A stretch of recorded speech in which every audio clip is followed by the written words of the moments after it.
in this segment, Patrick, we have a special guest. Her name is Tashika Witter Francis. She's joining us all the way from New Jersey, and but you may know her as the voice of Sunset Serenade in 2010 to 2014, if I'm not mistaken. And that used to held on a Friday. Friday afternoons, yes. So she is a licensed marriage and family therapist and a mental health counselor. And she's here to clarify for us a little bit as to why your family is how it is and why mine is how it is. And to see if what I was saying earlier that I am right. Yeah, well, let us see. Sister Francis, welcome to the program. How are you doing? Having me. And how are you dealing with COVID in New Jersey at this time? Well, as you know, New Jersey is one of those states that has the highest numbers, among the states with the highest numbers, but we're doing well. We're taking the necessary precautions, and they're still in somewhat of a lockdown for the state. They're opening up slowly, but we're doing well. Thank you so much for asking. Please keep safe. Just one quick question before we actually get into it. Like for COVID now, right, and I am locked in, my mental condition, what advice would you give to me? Briefly, what advice would you give? For one, you definitely have to tap into the resources that will make you relaxed and not so stressed out, right? Find things, games, activities, fun things to do with your family. You have a new one on board I was overhearing. That's his special guest. That's his guest. You can always spend time doing new things and things that you love. So the foods that you would love to cook before that you didn't get the time to do, the games you love to play, the pampering that you want to give, the self-care you didn't have the time to do, now is the time. They say my wife should pamper me a lot then, right? And you should pamper her, Patrick. No, she said my wife should pamper she me did a lot. not. She did not.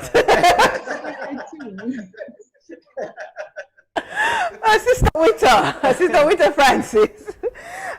So the topic at hand this afternoon is personality clashes. Do you know your family? And I was saying earlier that I know what my husband's personality type is, and I know that at least one of our children is like him, and the other younger one, is middle child, is like me, and I'm yet to decide where the third one lies. Patrick had a similar situation, but join us in the conversation in sharing with us now, how is it that as a family, what are some of the challenges that can arise because of personality and temperament changes, not changes, but because those remain constant, they tend to remain constant. And what should you, who is even in your dating, premarital, and you have met that person who you believe is the one, but you see some things in their temperament or their personality that you're not quite sure if you want to live with. How do we work through all of that? All right, let's break it down bit by bit, right? As you said, right, that the temperament is with you for life. It's like it's innate, right? Unlike your aspects of your personality that can be modified and, adjusted to fit a particular situation. I also want us to know from, the initial stage as well that your temperament also, a lot of persons when they learn of their temperament, which each of them have both positive and negative, when the negative side comes up, they'll be like, oh, it's just my temperament, right? So we want to understand that in keeping with scriptures, God can perfect that which concerns us. So there are aspects of our temperament that, yes, can be modified, the negative ones especially, right? So we're not going to get stuck into it, because I'm sanguine, and the flip side to that is that, I'm forgetful, or I don't keep appointments, or I'm always late.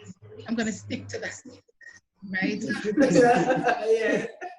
We don't want to, as well as we don't want to say, oh, I am choleric. I cannot date a guy who is sanguine, because that's just going to throw me off. We're not going to mesh at all.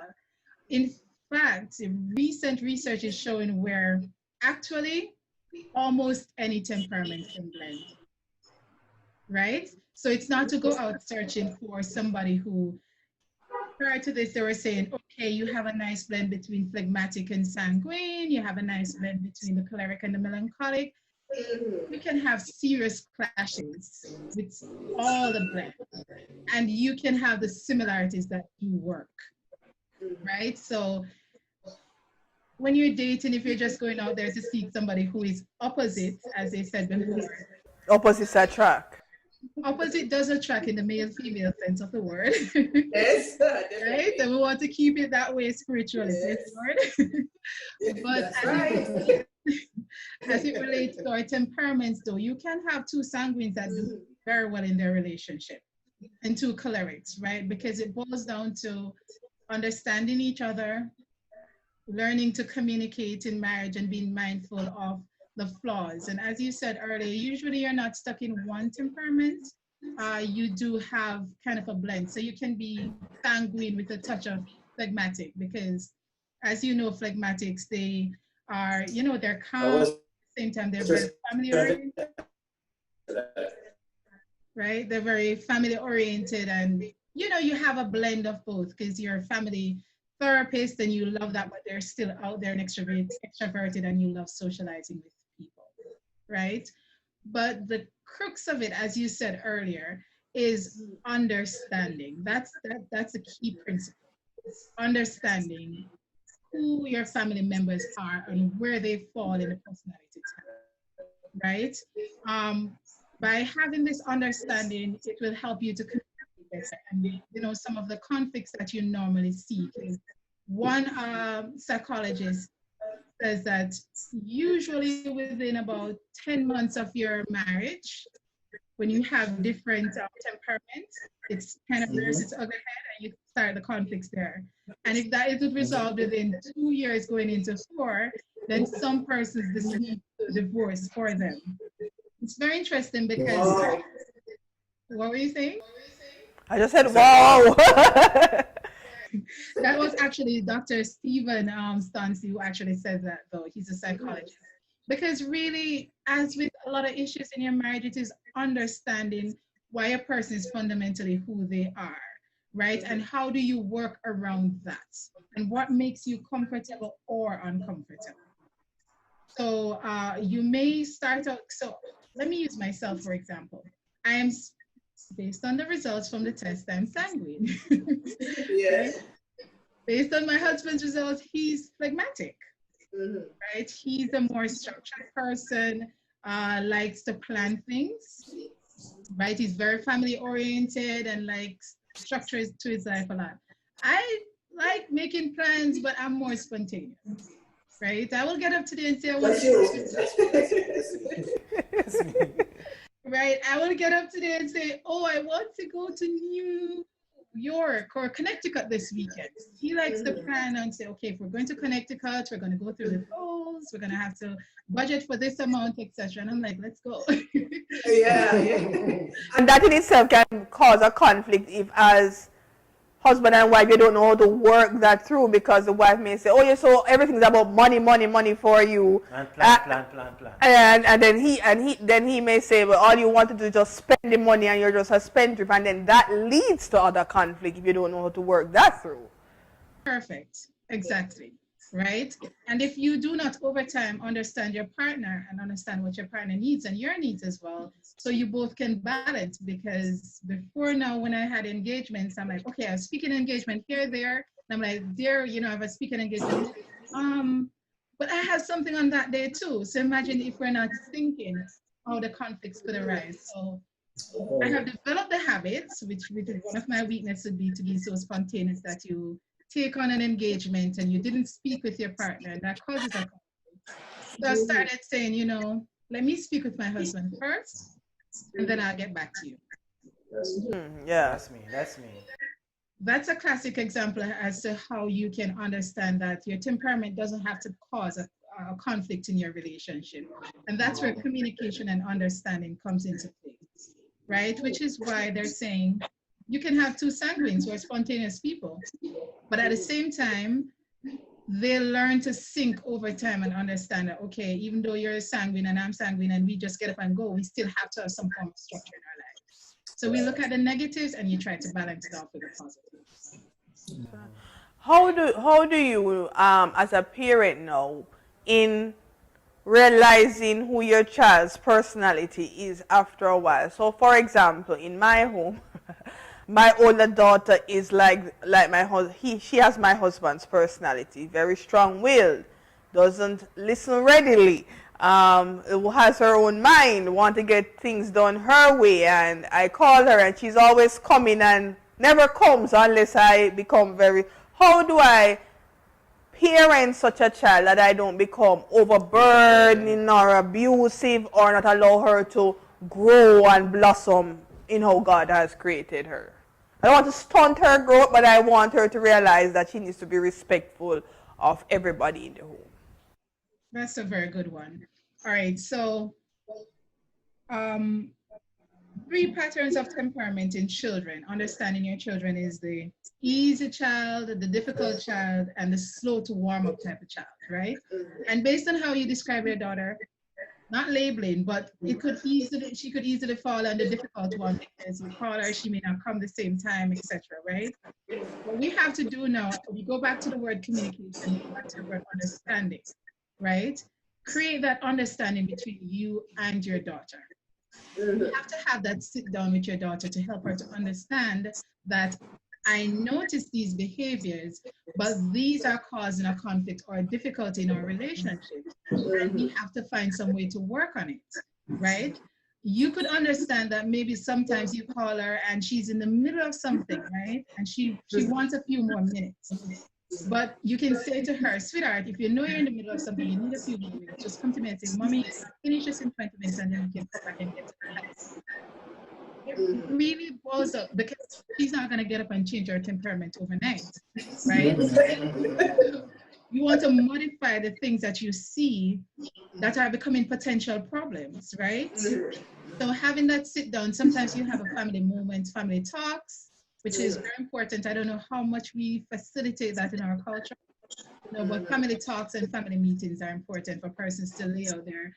I know you're this type of person. I know you like when you're watching TV, no interruptions, but you know that when mommy calls, it's something important most of the time, right? So I want you to respond in a certain way, and you help your child to understand how you'd like the child to respond or else, right?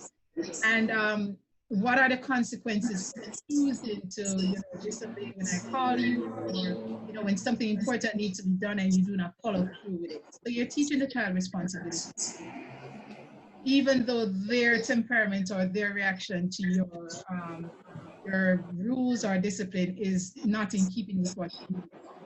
So one thing they always say, learning your child's temperament is important because it helps you to anticipate what to expect. What to expect. One question. Go ahead. Is it wrong to treat each child the same way in terms of disciplinary action or otherwise? Because we do understand that each child is born with a different temperament. But oftentimes parents tend not to treat one less than the other. But at the same time, there's 2 children in the house with 2 different temperament, 2 different behavioral patterns. Should we treat each of them on the same level? Or should we understand them and then treat them accordingly? So you're asking if we should praise them the same way and punish them the same way? Or should Good we treat question. them differently? Never thought based about upon that. their temperament. Just as our fingerprints differ, our children differ. And you have to relate to them on different levels.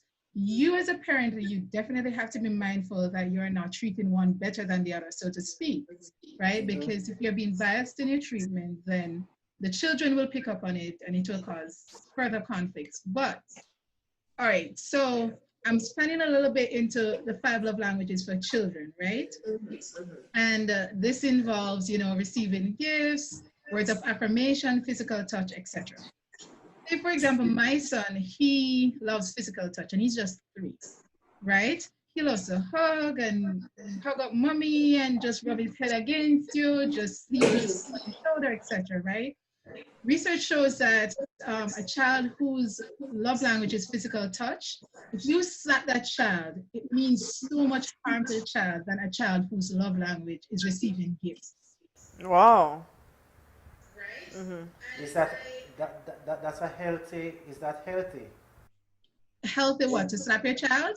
No, in terms of that physical touch, is that healthy? Yeah, man, physical touch is healthy. Remember, that's a whole different presentation. Good touch, bad touch, that's different. But physical touch is just hugging your child, holding their hands, they lift you up, they rub their forehead on you, they fall asleep on your shoulder. They get comfort from just being close to you. It's very, very, very healthy. In fact, we all need the 5 love languages to really be healthy relationships, right? But I was just using a typical example where you have one child whose love language is physical touch, and you slap that child. It's going to be so detrimental to them. They're going to feel as if, you really don't love and appreciate them any at all, as opposed to if you give them a timeout in the naughty corners, for example. Right? So you treat each child different. Each child, that's why you have to understand your child. You have a child who is slow to eat breakfast or slow to get their bags for school, and you have another child who's super proud. I'm seeing my family dynamics as you speak. Right? They're ready to go, etc. Imagine if you keep punishing the child who is slow to eat their breakfast or slow to grab their bag. How will that child feel over time? Right? And that's a part of the temperament of the child that's building right there.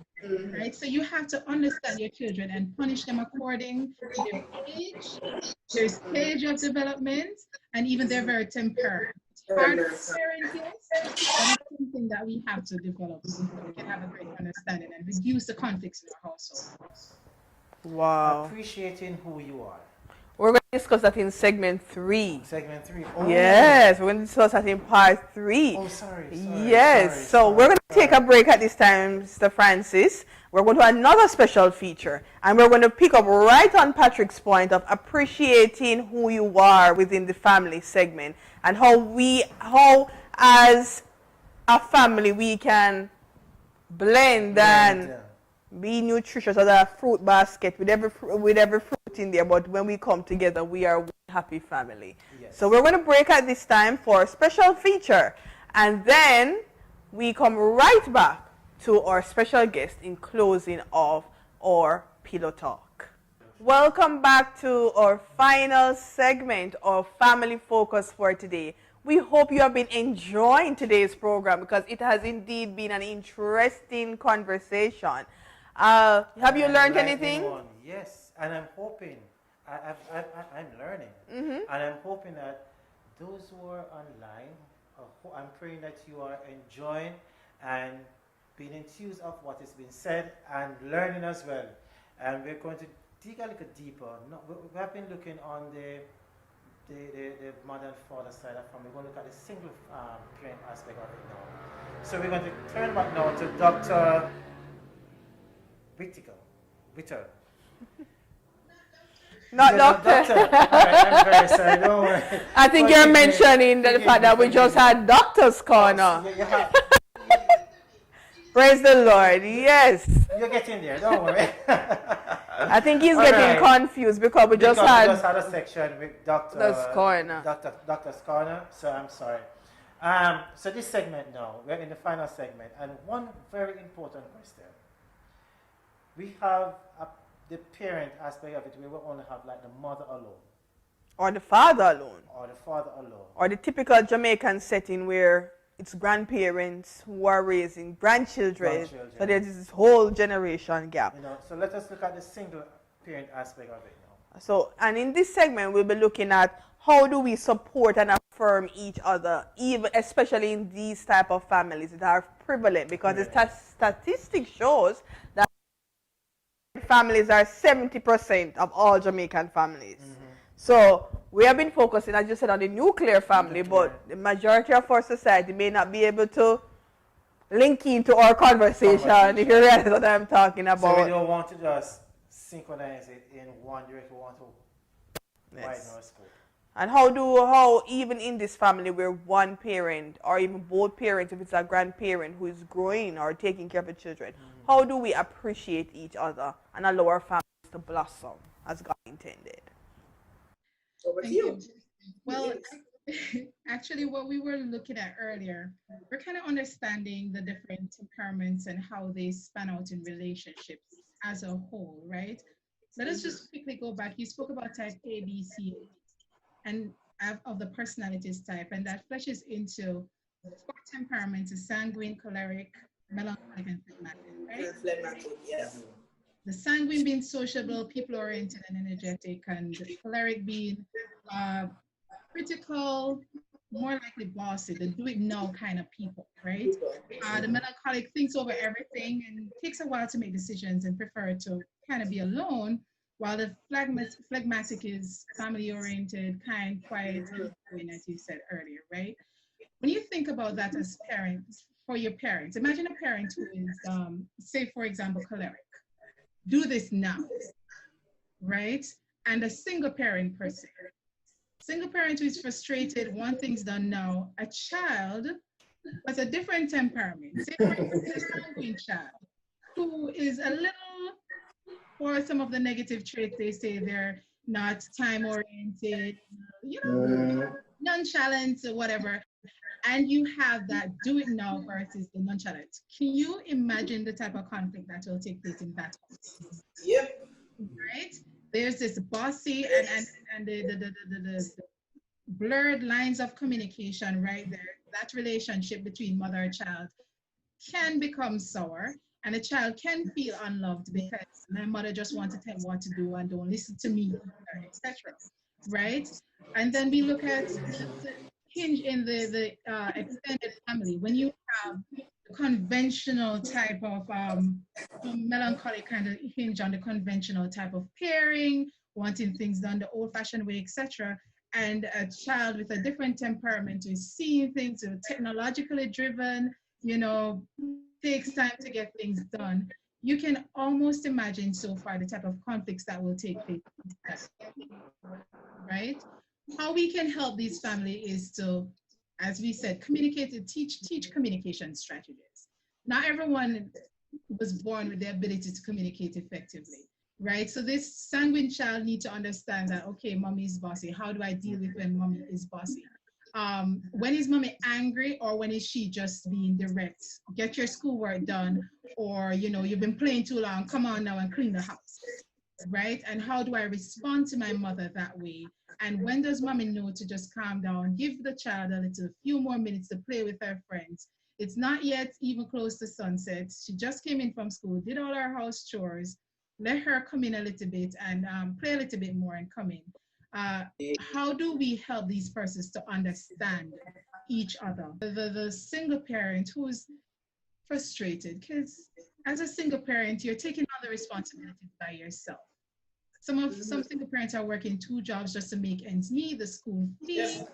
I have to come home and cook and clean and do everything to make sure the child gets the best. And you know, in some communities, we have some communities where the water, the electricity, and everything is not so readily available for some. So understand the frustration, and that single parent who may be choleric, the do it now type of single parent. It's easy for that single parent to just vent. The child is not doing things that they're supposed to do, not following through with instructions. So that can cause a lot of tension and conflict in the family, right? You have the extended family where you have a lot of persons in the household, right? Different persons having different temperaments, wanting the same results from their different temperaments. And you know, families are complex, and we all have the type of personalities or temperaments in the families where they're very critical, yeah, like the cholerics. Yeah. So negative things towards you, right? And persons take offense to the negativity and the criticisms, and that breaks down relationship in families, and most persons don't want to avoid each other. Or, you know, when you're having that wedding that you're planning and there's some person that you don't put on the wedding list. Because there's so out there with their sanguine personality that between the dress and everything else that they're coming to your wedding with, it's an embarrassment. They have nothing on, the bride has nothing on them. They have totally overshadowed the whole thing. How do you understand dynamics? And these are all how temperaments come into play. We can support each other by avoiding criticisms in the family. Even if somebody is slow, you don't say, oh, she's a slow man. Look at your brother, especially with the comparisons. We tend to do that with our children a lot. Your brother did this way, you do it, you so slow. Yeah. You understand? So there's a lot of comparisons. So one way to support each other is to avoid the criticism and the comparisons in your family relationship. Help each other out, right? It's good to help each other to grow. So if you see that as Christians, as Bible believers, if you realize a family member is not meeting a certain standard, you try to help them out based on their personality. They're missing out on something. Being easygoing or laid back is not necessarily the best thing, because at times these persons procrastinate. They procrastinate for Bible study. They procrastinate to get assignments done. Right? They procrastinate when they should plan an event or go to somewhere. They may be late, etc. So in these instances, we want to support each other by knowing each other's weaknesses and trying to see how we can help each other as family members to build each other up. As parents, right? We know you have some children who are, Jamaicans would say, fidgety, can't stay one place, right? Do you sit at the front of the church, or do you sit closer to the back and you take that 3-year-old outside, every half an hour to let them just go outside, get a little breeze, drink a little water, come in, until they get, the developmental stages. They grow a little older and they, develop more discipline to sit a little longer in church, right? So these are practical ways to understand your child's temperament and how to treat with them, right? If you're looking at relationships, if you're looking at relationships, right? I'm going to pull one from the Bible. Do you remember Nabal and Abigail? Nabal was bossy. He was mean, harsh, and sometimes we do this. I know that we're all guilty. We're guilty of this. You see a couple and you're like, how comes the two of them get together, right? You must be blind. How is it that she stand this guy? It's like he's so bossy and he's so, like, he takes control. He doesn't take no for an answer. He has to do it now. And she's just so calm and compliant, and she, works things out. That's where, as you said earlier, Sister Elephant, where maybe the opposite attracts in that regard, Yeah, definitely. So sometimes this works well. You were saying something, Sister Elephant? No, I'm just listening. It's very interesting. So sometimes this works so very well with the opposites, but it can also be dangerous. Because sometimes these persons silence. Because after Nabal died, Abigail went off with David. That's right. That's right. And it's like sometimes these persons, we speak about opposite attracting, that it doesn't necessarily always work, because sometimes these persons are suppressed. Right? The bossy controlling nature sometimes works well because these persons are great leaders, etc. But the person who is more laid back and easygoing, they could have been more encouraged to become, better leaders. But because of their partners being the leader, they kind of just stand and step back. Right? So is it your advice then that while you're dating, you should probably have a longer period of dating? Or is it that take the time to so know the person that you can decide for yourself what it is that you are okay with? Should you take advice from those around you, because you may be pulled into his charm and his leadership skills, as you said a while ago. But if you took 2 steps back and realized that yes, though he's this kind of person and that kind of, there's just this aspect that I can't live with, and maybe it's for me and not, it's for somebody else and not for me. Rather than as you see, and you drown. Right. Sister White tells us to make haste slowly. So, and remember that temperaments are innate. According to Hippocrates, it's innate and you're born with it, you grow up with it, it doesn't change. So while there are aspects that can be modified, and remember also that we're not God. We can't change people. Right? So do not go into a relationship seeing these issues with the temperaments on the negative sides that you cannot handle, hoping to change it. You cannot do that and should not do that. And you never dive in Patrick, because you know the living does for us. And Well, look here. the island, not everybody can speak. That's That right. is true. So, But what if I'm already in it? Can I adopt any of these temperament? Can I adopt any of these personalities? I'm already in it, and there's a lot of compromising that have to be made, but can I adopt any of these personalities and temperaments? remember, remember that Saul became Paul, right? And his temperament really never changed per se, because he still had that zeal and zest that he had when he wanted to kill God's people to now save God's people. His attitude changed. Right. And that's where Christ come in. And the crux of all of this temperament is the relationship you have with Christ. That's what it boils down to. And as believers, that's why we have to see that Christ says that through him we can become perfect. Be perfect even as I am perfect. That's So right. it's for us to acknowledge that every personality, because of sin, we have flaws, right? But in Christ, we can become changed by the renewing of our minds, as Romans, the scripture reminds us. So if we are willing, if you see those flaws that you have, and you're willing to make a change to allow the Holy Spirit to change your mind. Also, that's why in our relationship, whether single parenting, extended, etc., as I mentioned before, marriage, we support each other by seeing each other's shortcomings and not leaving your family member, if it's even your mother or your father, that single parent, that grandfather, you see these little flaws, find ways to reveal it to them, to say, hey, Dad, I noticed that you consistently do this. Pray for these persons as we learn about intercessory prayer and how powerful it is. And we work together. Miss Francis, one quick question. Yes. One quick question before we wrap up, because we're on the verge of wrapping up now. What if I am not a Christian and I'm listening to this program now? Does the format still applies, even though I'm not a Christian? The flaw still applies? The format, does it still apply? What format? Earlier on, I like the part where you say, as Christians, we have to call on God for help in situations like this. All right? But in this case now, say I'm not a Christian. How? As a non-Christian, all right, so let me just use one example because of time. As a non-Christian, if you're in marriage, right, the importance of communication, right? So you get married to somebody, you're both non-Christians, this person is sanguine and you're phlegmatic, so to speak.